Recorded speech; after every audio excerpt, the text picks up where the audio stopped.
این روزا با خودم رفتارم عجیبه، فشارم بالا اوضاع حالم وخیمه، میگیرم سرگیجه کارام بی نتیجه، تعریفی نیست وضع مالیم تجیبه،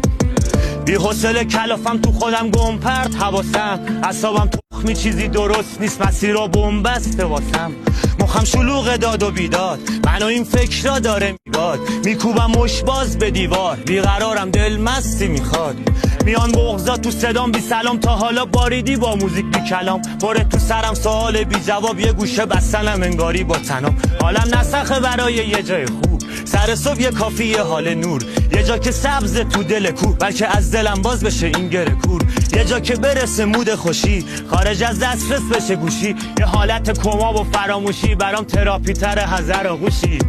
دور شدم از بقیه وقتی بودنم براشون بی‌معنیه،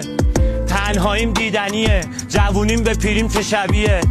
خستگی تو نگامه، زندگیم خلاف اتوبانه، به دروغ همه چی رو رواله، شاید تو اون تموم خوبیامه.